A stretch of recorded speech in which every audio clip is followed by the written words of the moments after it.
Hello friends, ഇന്ന് നമ്മൾ നോക്കുന്നത് നമ്മൾ ബാത്റൂമിൻ്റെ അകത്ത് നമ്മൾ ക്ലോസറ്റ് കാര്യങ്ങളൊക്കെ പിടിപ്പിക്കുന്നതിന് മുന്നേ നമ്മൾ ഏത് ക്ലോസറ്റ് ആണെന്ന് തീരുമാനിക്കുന്നത് എങ്ങനെയാണ്, ഡീറ്റെയിൽസ് പൈപ്പുകൾ എങ്ങനെ ഇടാമെന്നുള്ള ഡീറ്റെയിൽസ് ആണ് ഇന്നത്തെ വീഡിയോയിൽ നമ്മൾ ഉൾപ്പെടുത്തിയിരിക്കുന്നത്. അപ്പോൾ നിങ്ങൾ നോക്കുമ്പോൾ തന്നെ അറിയാൻ പറ്റും, നമ്മൾ ക്ലോസറ്റിൻ്റെ ഏരിയ ആണ് ഈ ഏരിയ വന്നിരിക്കുന്നത്. അപ്പോൾ നിങ്ങൾക്കൊരു 4-5 പൈപ്പ് കറക്റ്റ് പൊങ്ങി നിർത്തിയാണ് നിങ്ങൾക്ക് കാണാൻ സാധിക്കും. അപ്പുറത്ത് കുളിക്കുന്ന ഏരിയ ഡൈവേർട്ടർ സിസ്റ്റം കാര്യങ്ങളൊക്കെ കൊടുത്തു. തൊട്ടപ്പുറത്ത് സെൻട്രലായിട്ട് നമുക്ക് ക്ലോസറ്റിൻ്റെ ഏരിയ, തൊട്ടപ്പുറത്ത് വാഷിംഗ് ബേസിൻ്റെ ഏരിയ, അങ്ങനെ 3 സെക്ഷനായിട്ടാണ് വന്നിരിക്കുന്നത്. ഒറ്റ ലെയറിൽ തന്നെയാണ് ബാത്റൂം ചെയ്തിരിക്കുന്നത്. അപ്പോൾ നമുക്ക് ഗുണമെന്ന് വെച്ചാൽ നല്ല രീതിയിലുള്ള സ്പേസ് നമുക്ക് ഫീൽ ചെയ്യാൻ വേണ്ടിയിട്ടാണ് ഒറ്റ ലെയറിൽ തന്നെ ഇതെല്ലാം ചെയ്തത്. അപ്പോൾ നിങ്ങൾ കണ്ടോ, ഈ ഗ്യാപ്പ് നിങ്ങൾക്ക് കാണാൻ സാധിക്കും. ഒരു ക്ലോസറ്റിൻ്റെ മെഷർമെൻറ്റ് വരുന്നതെന്ന് വെച്ചാൽ MM വരുന്നത്. ഭിത്തിയിൽ നിന്നും ഈ പൈപ്പിൻ്റെ സെൻറ്ററിലേക്കുള്ള അകലമാണ് നമ്മുടെ ക്ലോസറ്റ് വാങ്ങിക്കുന്ന സമയത്ത് അതിൻ്റെ ബാക്കിൽ എഴുതിയിരിക്കുന്നത്. 200 mm, 220 mm, 300 mm, 330 mm എന്നൊക്കെയാണ് അതിൻ്റെ കണക്കുകൾ വരുന്നത്. അതായത് അതായത് ഭിത്തിയിൽ നിന്നും ഫിനിഷിംഗ് ലെവലാണ് നമുക്ക് ഈ പറയുന്ന ലെവൽ കിട്ടേണ്ടത്.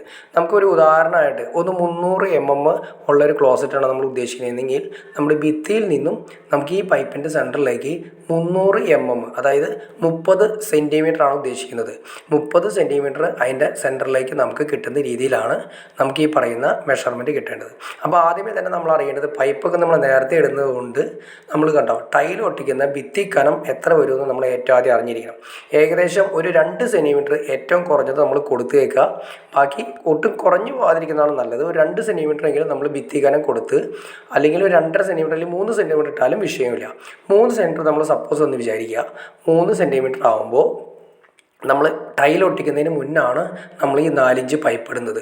4-5 പൈപ്പ് ഇടുന്ന സമയത്ത് നമ്മുടെ തേപ്പ് കാര്യങ്ങളെല്ലാം കഴിഞ്ഞ ഭിത്തിയിൽ നിന്നും 3 സെൻറ്റിമീറ്റർ കൂടെ കൂട്ടി 300 mm ക്ലോസറ്റാണ് നമ്മൾ ചെയ്യുന്നതെങ്കിൽ 30 സെൻറ്റിമീറ്ററിന് പകരം 33 സെൻറ്റിമീറ്റർ എങ്കിലും മിനിമം നമ്മൾ കൊടുത്തിരിക്കണം.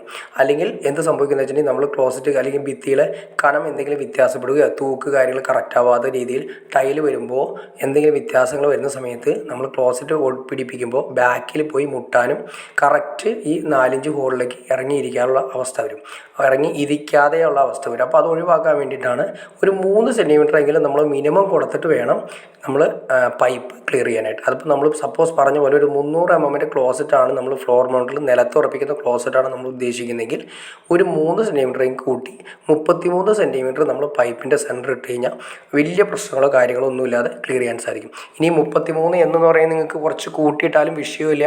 അപ്പോൾ നമുക്ക് യാതൊരു കാരണവശാലും പേടിക്കേണ്ട കാര്യമില്ല. ഓക്കെ, ഞാനപ്പോൾ മിനിമം 3 സെൻറ്റിമീറ്റർ എന്ന് പറഞ്ഞേ ഉള്ളൂ. നിങ്ങൾക്ക് വേണമെങ്കിൽ അത് 5 സെൻറ്റിമീറ്റർ ആക്കാം. അപ്പോൾ അതിനനുസരിച്ച് ക്ലോസറ്റ് പിടിപ്പിക്കുന്ന സമയത്ത് നമുക്ക് 4-5 പൈപ്പിൻ്റെ ഉള്ളിൽ പ്ലേ ഉണ്ടാവും.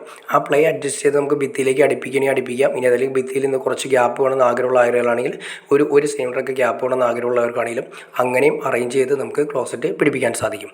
അപ്പോൾ ഏറ്റവും നല്ലത് സേഫ്റ്റി ആയിട്ട് ഏറ്റവും നല്ല രീതിയിൽ തന്നെ ഒരു 100% അല്ലെങ്കിൽ ഒരു 90% സേഫ്റ്റി എന്ന രീതിയിൽ തന്നെ നിലത്തുറപ്പിക്കുന്ന ക്ലോസറ്റുകളാണ് ഏറ്റവും ഉത്തമം. അപ്പോൾ ഓക്കെ ഫ്രണ്ട്സ്, നിങ്ങൾക്ക് വീഡിയോ ഇഷ്ടപ്പെടുമെന്ന് വിചാരിക്കുന്നു. ഇനി എന്തെങ്കിലും ഡൗട്ട്സ് കാര്യങ്ങൾ തീർച്ചയായിട്ടും കമൻറ്റ് ചെയ്യാനും മടിക്കരുത്, ഷെയർ ചെയ്യാനും മടിക്കരുത്. ചാനൽ ഒന്ന് സബ്സ്ക്രൈബ് ചെയ്തേക്കുക. ചാനൽ സബ്സ്ക്രൈബ് ചെയ്താൽ നമ്മളൊരു പുതിയ വീഡിയോസ് നിങ്ങൾക്ക് പെട്ടെന്ന് കിട്ടുള്ളൂ. അതുമാത്രമല്ല, നമുക്കിതുപോലെ ഇൻഫോർമേറ്റീവായ വീഡിയോസ് ചെയ്യാനുള്ളൊരു ഇൻസ്പിറേഷൻ ലഭിക്കാനും തീർച്ചയായിട്ടും ചാനൽ ഒന്ന് സബ്സ്ക്രൈബ് കൂടി ചെയ്തേക്കുക, ലൈക്കും കൂടി ചെയ്തേക്കുക. ഓക്കെ ഫ്രണ്ട്സ്, അടുത്ത വീഡിയോയിൽ കാണുന്നവരെ ഓക്കെ.